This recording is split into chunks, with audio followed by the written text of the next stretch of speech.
بسم اللہ الرحمن الرحیم۔ السلام علیکم ورحمۃ اللہ وبرکاتہ۔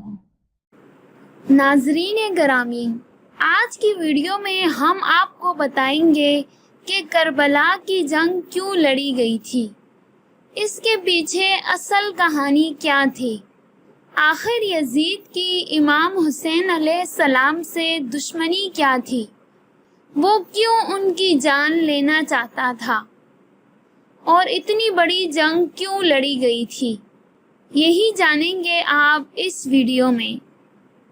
حضرت امیر معاویہ کے وصال کے بعد یزید کو خلافت مل گئی تھی۔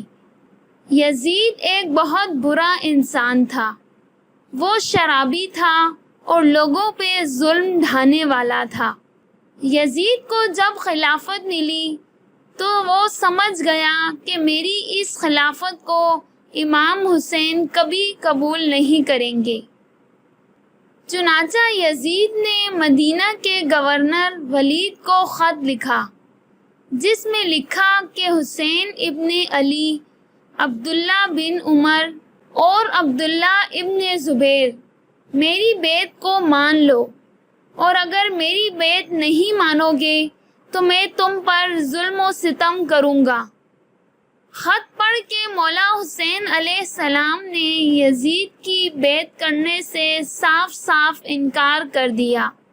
امام حسین علیہ السلام جانتے تھے کہ یزید مسلمانوں کی خلافت کرنے کے ہرگز لائق نہیں ہے، کیونکہ آپ جانتے تھے کہ یزید شرابی ہے، زانی ہے اور ظلم و ستم کرنے والا ہے۔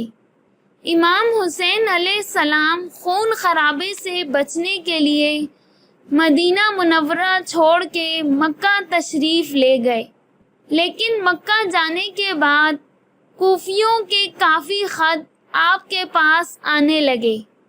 ان خطوں میں لکھا ہوتا تھا، اے حضرت امام حسین علیہ السلام، آپ کوفہ تشریف لے آئیں، یہاں پہ یزید کا ظلم و ستم حد سے زیادہ بڑھتا جا رہا ہے، ہم یزید سے تنگ آ چکے ہیں، ہم آپ کی بیعت کرنا چاہتے ہیں، یزید کی بیعت ہمیں ہرگز منظور نہیں۔ کوفیوں کے خط پڑھنے کے بعد امام حسین علیہ السلام نے وہاں کے حالات سمجھنے کے لیے حضرت مسلم بن عقیل کو یہ کہہ کر کوفہ بھیجا کہ وہاں جاؤ اور جا کر وہاں کے حالات معلوم کرو اور مجھے بتاؤ کہ وہاں کے حالات کیسے ہیں۔ حکم سنتے ہی حضرت مسلم بن عقیل کوفہ پہنچے۔ کوفی لوگ بہت احترام سے آپ کے ساتھ پیش آئے۔ اس وقت حضرت مسلم بن عقیل کے ہاتھوں 18,000 لوگوں نے بیعت کی۔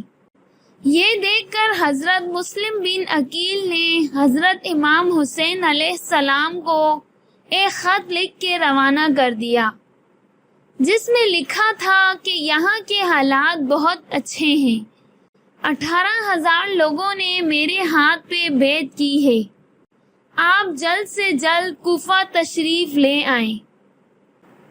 خط روانہ کرنے کے بعد یزید کو یہ خبر ہوئی کہ کوفہ کے لوگ امام حسین علیہ السلام کی طرف ہو گئے ہیں، تو یزید نے ان لوگوں میں سے کچھ لوگوں کو مار ڈالا اور کچھ لوگوں کو دھمکیاں دینی شروع کر دیں۔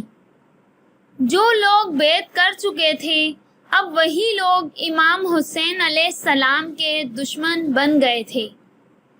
اب ادھر امام حسین علیہ السلام کو حضرت مسلم بن عقیل کا خط مل چکا تھا، جس میں لکھا تھا کہ یہاں کے حالات بہت اچھے ہیں، آپ جلدی کوفہ تشریف لے آئیں۔ خط پڑھنے کے بعد امام حسین علیہ السلام اپنے تمام اہل خانہ کے ساتھ کوفہ کی طرف روانہ ہو گئے۔ وہاں یزید نے حضرت مسلم بن عقیل کو قتل کر دیا۔ مولا حسین علیہ السلام کو حضرت مسلم بن عقیل کی موت کی خبر تب ہوئی جب آپ کوفہ کے قریب آ گئے۔ اس وقت آپ کو یہ بھی پتہ چل چکا تھا کہ جو لوگ ہماری بیعت کر چکے تھے اب وہ مکر گئے ہیں۔ وہاں پر یزیدی فوج نے امام حسین علیہ السلام کو روکنے کی کوشش کی تو امام حسین علیہ السلام نے فرمایا کہ میں تو تم لوگوں کے کہنے پر ہی کوفہ آیا ہوں، اگر تم لوگ چاہتے ہو کہ میں کوفہ نہ آؤں تو مجھے واپس جانے دو، میں واپس جانے کے لیے تیار ہوں۔ لیکن یزیدی فوج نے آپ کو کوفہ نہیں آنے دیا تو امام حسین علیہ السلام نے اپنا راستہ بدل لیا۔ چلتے چلتے ایک سنسان جگہ پر پہنچے۔ وہاں پہنچتے ہی امام حسین علیہ السلام نے ایک شخص سے پوچھا کہ یہ کون سی جگہ ہے؟ وہ شخص بولا کہ اس جگہ کو کربلا کہا جاتا ہے۔ جیسے ہی آپ علیہ السلام نے کربلا کا نام سنا تو آپ نے سب کو حکم دیا کہ یہاں خیمے لگا لو۔ اس وقت کربلا سنسان جگہ تھی۔ پانی کی ایک ہی نہر تھی جس کا نام فرات نہر ہے۔ یزید کو جب یہ خبر ہوئی کہ امام حسین علیہ السلام کا لشکر کربلا میں قیام پذیر ہے تو یزید نے اپنی فوج کربلا میں بھیجنی شروع کر دی۔ یزید کی فوج کا سپہ سالار ابن سعد تھا۔ امام حسین علیہ السلام نے ابن سعد سے فرمایا یا تو مجھے یزید کے پاس لے چلو یا مجھے میرے شہر واپس مکہ جانے دو۔ لیکن ابن سعد نے کسی بات کو بھی منظور نہیں کیا اور حضرت امام حسین علیہ السلام کو یزید کی بیعت کرنے پر مجبور کرتا رہا، لیکن مولا حسین علیہ السلام نے صاف انکار کر دیا۔ دن گزرتے گئے اور 3 محرم کا دن آ گیا۔ امام حسین علیہ السلام کے 72 ساتھی تھے، جن میں عورتیں اور بچے بھی شامل تھے، جبکہ یزید نے 22,000 افراد کی فوج کا لشکر بھیجا تھا۔ یزید کو اتنا خوف تھا امام حسین علیہ السلام سے کہ 72 لوگوں کے قافلے کے سامنے 22,000 فوج بھیج دی۔ پھر بھی یزیدی فوج سے کچھ نہ ہوا۔ پھر یزید نے حکم دیا کہ امام حسین علیہ السلام کو ہرانا اتنا آسان نہیں ہے، اس لیے ان کا پانی بند کر دیا جائے۔ یزید کا حکم ملتے ہی اس کی فوج نے پانی بند کر دیا۔ اس وقت سوائے نہر فرات کے پانی کا کوئی انتظام نہ تھا۔ یزید نے نہر فرات پہ بھی فوج کھڑی کر دی تھی۔ نوجوان تو پانی کی پیاس برداشت کرتے رہے، لیکن جو آپ علیہ السلام کے ساتھ بچے اور عورتیں تھیں ان کا پانی کے بغیر برا حال ہونے لگا۔ شدید گرمی اور پانی کی پیاس۔ سلام مولا حسین علیہ السلام آپ کے صبر کو۔ آپ اور آپ کے لشکر کو چاروں طرف سے یزید کی فوج نے گھیر رکھا تھا۔ یزید نے حکم دے دیا تھا کہ 9 محرم کو سب کو قتل کر دیا جائے۔ آخر کار 9 محرم کا دن آ گیا۔ یزید نے حکم دیا کہ آج سب کو قتل کر دو۔ جب اس بات کی خبر امام حسین علیہ السلام کو ہوئی تو آپ نے 1 رات کی مہلت مانگی کہ ہمیں 1 رات کی مہلت دی جائے تاکہ ہم اپنے رب کی عبادت کر سکیں۔ فوج نے یہ سوچ کر مہلت دے دی کہ 1 دن کی بھوک اور پیاس سے ان کا مزید برا حال ہو جائے گا۔ اس کے بعد امام حسین علیہ السلام نے 9 محرم کی رات کو اپنے تمام ساتھیوں کو ایک خیمے میں اکٹھا کیا۔ امام حسین علیہ السلام نے فرمایا کہ یزید صرف میرے خون کا پیاسا ہے، کل شہادت یقینی ہے۔ رات کے اندھیرے کا سہارا لے کر جو کوئی بھی میرا ساتھ چھوڑ کر جانا چاہتا ہے وہ جا سکتا ہے۔ یہ کہہ کر امام حسین علیہ السلام نے سب بتیاں بجھا دیں تو لوگوں نے روتے ہوئے کہا کہ ہم آپ کو چھوڑ کے کہیں نہیں جائیں گے، ہم آپ کے ساتھ ہی رہیں گے، ہم بھلا اس مشکل وقت میں آپ کو کیسے چھوڑ سکتے ہیں۔ آخر کار 10 محرم کا دن آ گیا۔ ایک طرف یزید کی 22,000 فوج اور دوسری طرف امام حسین علیہ السلام کے 72 لوگ تھے، جس میں بچے اور عورتیں بھی شامل تھیں۔ شدید گرمی تھی اور 3 دن کی پیاس تھی۔ حضرت عباس علمدار سے امام حسین علیہ السلام کے 6 مہینوں کے علی اصغر کی پیاس دیکھی نہیں گئی۔ حضرت عباس رضی اللہ تعالی عنہ مشکیزہ لے کے نہر فرات پہ فوج سے لڑتے لڑتے پانی لینے کے لیے آئے۔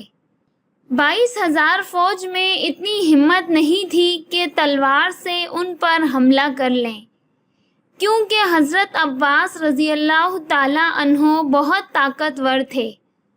اس لیے ظالموں نے ان پر تیر نچھاور کر دیے، جس سے آپ شدید زخمی ہو گئے۔ جب آپ زخمی ہوئے تو تلوار سے آپ کے دونوں بازو شہید کر دیے۔ اس طرح حضرت عباس علمدار کی شہادت نہر فرات پہ ہو گئی۔ یزیدی فوج نے ایک ایک کر کے مولا حسین کے سب ساتھیوں کو شہید کر دیا۔ آخر میں امام حسین علیہ السلام اکیلے رہ گئے۔ جنگ شروع ہو گئی۔ حضرت علی جو شیر خدا تھے تو ان کا بیٹا بھی شیر تھا۔ ایک طرف امام حسین علیہ السلام اور دوسری طرف ہزاروں کی فوج تھی۔ امام حسین علیہ السلام 3 دن کے بھوکے پیاسے ہونے کے باوجود ایسے لڑے کہ یزیدی فوج ہار ماننے لگی۔ امام حسین علیہ السلام کو ہرانا ناممکن تھا۔ عمر بن سعد کو معلوم ہو چکا تھا کہ علی کے بیٹے کو ہرانا ناممکن ہے، اس لیے وہ ظالم مسلسل ان پر تیر بھی برسا رہے تھے تاکہ وہ زخمی ہو کر ہار مان جائیں۔ لیکن امام حسین علیہ السلام کافی دیر تک اتنے بڑے لشکر کے ساتھ زخمی حالت میں بھی لڑتے رہے۔ فوج میں اتنی ہمت نہ تھی کہ آپ کو شہید کر سکیں۔ آخر کار نماز عصر کا وقت ہوا تو اذان گونجنے لگی۔ اس وقت کا ہی یزیدی فوج انتظار کر رہی تھی۔ اذان سنتے ہی امام حسین علیہ السلام نے تلوار کو چھوڑ دیا اور نماز کے لیے کھڑے ہو گئے۔ جب آپ سجدے میں گئے تو شمر نے تلوار مار کے آپ کا سر آپ کے جسم مبارک سے جدا کر دیا اور آپ کو شہید کر دیا۔ پھر اس نے آپ علیہ السلام کا سر نیزے پر رکھ کر پورے کوفہ میں گھمایا اور عورتوں کو یزید کے محل قیدی بنا کر لے گئے۔ ناظرین گرامی، اس سے آگے کے واقعات ہم اگلی ویڈیو میں بیان کریں گے، تو تب تک کے لیے آپ ہمارے چینل کو سبسکرائب اور ویڈیو کو لائک اور شیئر ضرور کر دیں۔ شکریہ۔